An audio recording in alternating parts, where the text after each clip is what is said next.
एक समय की बात है। किसी गांव में गीता नाम की एक सीधी साधी लड़की थी। उसके पिता का देहांत हो चुका था।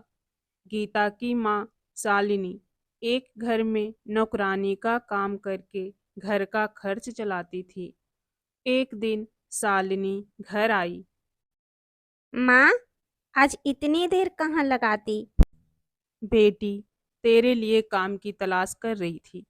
अगर तुझे भी काम मिल जाए तो हमारा गुजारा अच्छे से हो जाएगा। मैंने कुछ घरों में बोला है, अगर उन्हें जरूरत होगी तो बताएंगे। माँ, हम कब तक घरों में काम करते रहेंगे?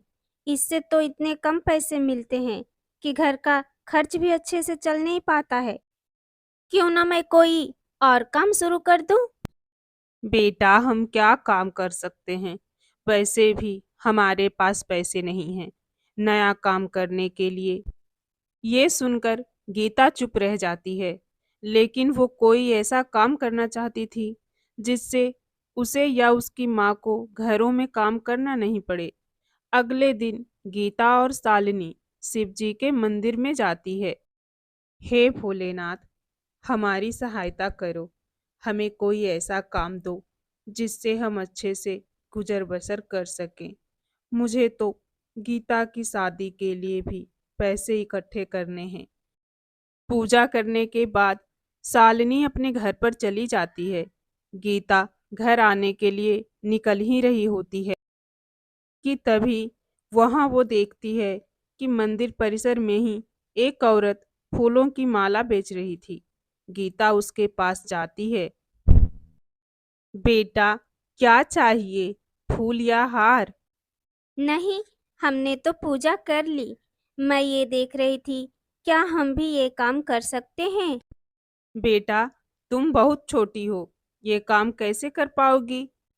मैं और मेरी माँ दोनों मिलकर कर लेंगे। आप हमारी सहायता कर दीजिए। बेटा देखो, फूल माला तो मैं बेच रही हूँ। तुम एक काम करो, कुछ और सामान बेचो, जैसे प्रसाद, पूजा की थाली, नारियल। और हाँ, अभी 2 दिन बाद शिवरात्रि आने वाली है। तुम बेलपत्र बेच सकती हो। माँ जी, बाकी सामान तो पैसों से आएगा। हमारे पास पैसे ही नहीं हैं। लेकिन आप जो कह रही हैं, बेलपत्र, ये मैं कर सकती हूँ। लेकिन बेटा, यहाँ से बहुत दूर केवल एक ही बेल का पेड़ है और उस पर चढ़ना आसान नहीं है। शाम को शालिनी घर आती है। गीता उसे सारी बात बताती है। एक दिन बेलपत्र बेचकर क्या कमाई होगी? वैसे भी मैं तुझे उस पेड़ पर चढ़ने नहीं दूंगी। कहीं गिर गई तो क्या होगा? माँ, कुछ नहीं होगा। मैं सब कर लूंगी। अगले दिन गीता ढूंढती हुई उस पेड़ के पास पहुंच जाती है। गीता बहुत कोशिश करती है, लेकिन बहुत थोड़े से ही बेलपत्र तोड़ पाती है। वो सभी बेलपत्र को इकट्ठा करके घर आ जाती है। अगले दिन शिवरात्रि को सुबह जल्दी उठकर शालिनी और गीता दोनों मंदिर पहुंच जाती है और बेलपत्र का दुकान लगा देती है। सुबह से दोपहर तक वो भूखी प्यासी बैठी रहती है, लेकिन उसके बेलपत्र बहुत कम बिक पाते हैं। मैंने तो पहले ही कहा था, ये काम नहीं चल सकता। मेरा आज का काम भी छुड़वा दिया। कुछ देर के बाद एक बूढ़ी माई उनके पास आती है। बेटी, मेरा बेटा बहुत बीमार है। वैद्य जी ने उसे बेलपत्र का रस पिलाने के लिए कहा है। क्या तुम मुझे ये दे सकती हो? लेकिन मेरे पास पैसे नहीं हैं। कोई बात नहीं माँ जी, आप ले लीजिए। पैसे भी अब ये बिक नहीं रहे थे। गीता सारे बेलपत्र उस बूढ़ी माई को दे देती है।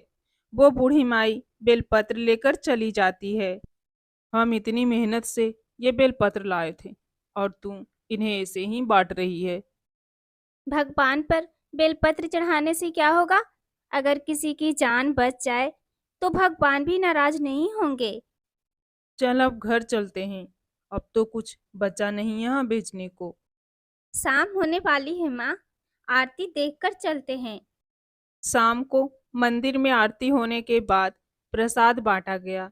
गीता और शालिनी ने प्रसाद ग्रहण कर अपना व्रत खोला और घर के लिए चल दी। घर पहुंचकर उन्होंने देखा कि घर के बाहर वो बूढ़ी माई बैठी है।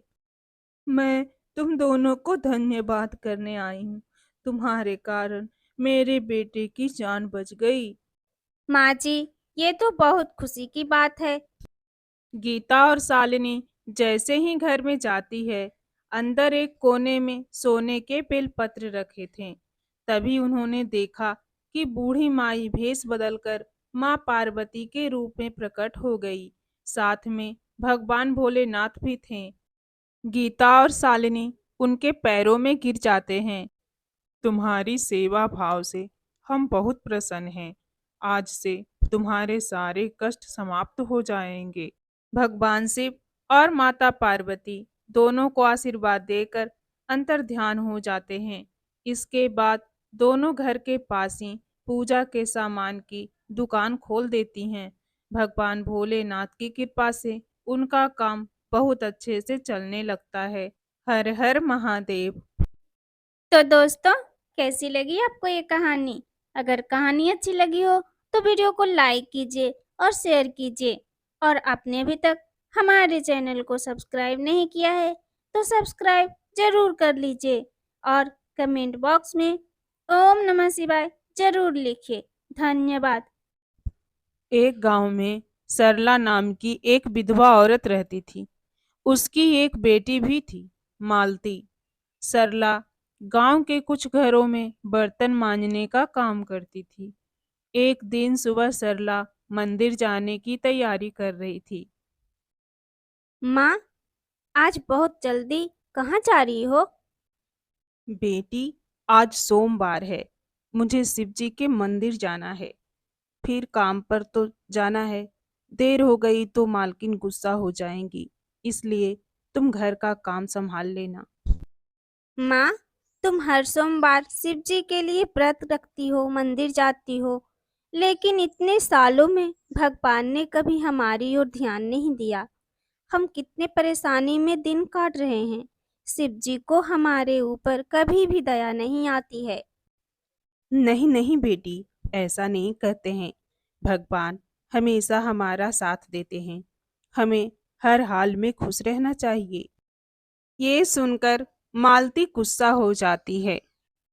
मुझे अगर भोले बाबा मिल जाए तो मैं उनसे जरूर पूछूंगी कि क्या वे हमें भूल गए हैं। सरला हंसकर बिना कुछ कहे मंदिर चली जाती है। वहां वो भगवान भोलेनाथ के शिवलिंग पर जल चढ़ाती है। हे भोले बाबा, मालती को माफ कर देना। वे अभी बच्ची है। हम पर अपना आशीर्वाद बनाए रखना।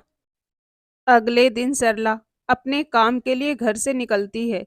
तभी उसका पैर फिसल जाता है और वो जमीन पर गिर जाती है। घर पर मालती रोने लगती है। बेटी रो मत, कुछ दिनों में मेरा पैर ठीक हो जाएगा।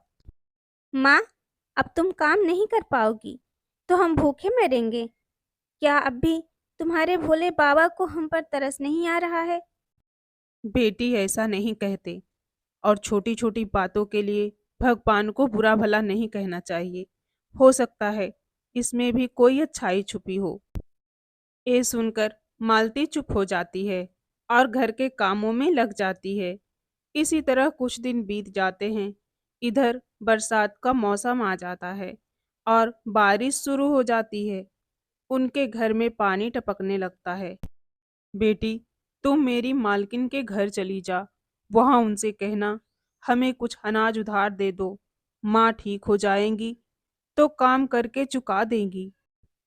मालती मालकिन के घर पहुंच जाती है। उसकी बात सुनकर मालकिन उसे डांट देती है। चल भाग यहाँ से। तेरी माँ बहाना करके पड़ी है। सारा काम मुझे करना पड़ रहा है और उसे घर बैठे अनाज चाहिए। उससे कह देना कल से काम पर आ जाए, नहीं तो मैं उसे नौकरी से निकाल दूंगी। मालती रोती हुई घर की ओर चल देती है। रास्ते में उसे एक साधु बाबा मिलते हैं। बेटी क्या बात है, क्यों रो रही हो? मालती उन्हें सारी बात बता देती है। बेटी मेरे कहने से एक काम कर दे, तेरे सारे कष्ट मिट जाएंगे। ये मेरा लोटा ले, इसमें जल भरकर सामने मंदिर में शिवलिंग पर चढ़ा दे।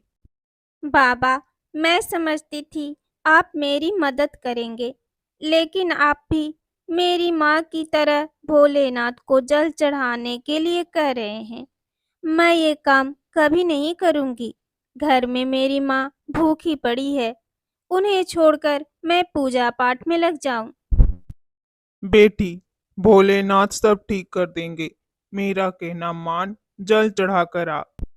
मालती लोटे में जल भरकर शिवलिंग पर चढ़ा देती है और आंख बंद करके प्रार्थना करती है।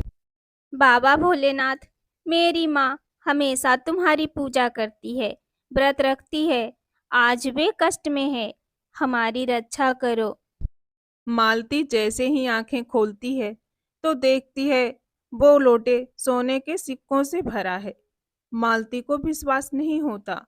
वो उसे लेकर साधु बाबा को देने जाती है, लेकिन वहां उसे कोई नहीं मिलता। कुछ देर ढूंढने के बाद वो घर वापस आकर सरला को सारी बात बताती है। वे जरूर कोई ज्ञानी संत होंगे, तो इस लोटे को कोने में रख दे और कल सुबह जाकर उन्हें ढूंढना। मालती लोटे को एक कोने में रख देती है। दोनों माँ बेटी भूखी ही सो जाती है। रात को सपने में मालती को वही साधु बाबा दिखाई देते हैं। बाबा, आप कहाँ चले गए? आपका लोटा रखा है, आप ले लीजिए।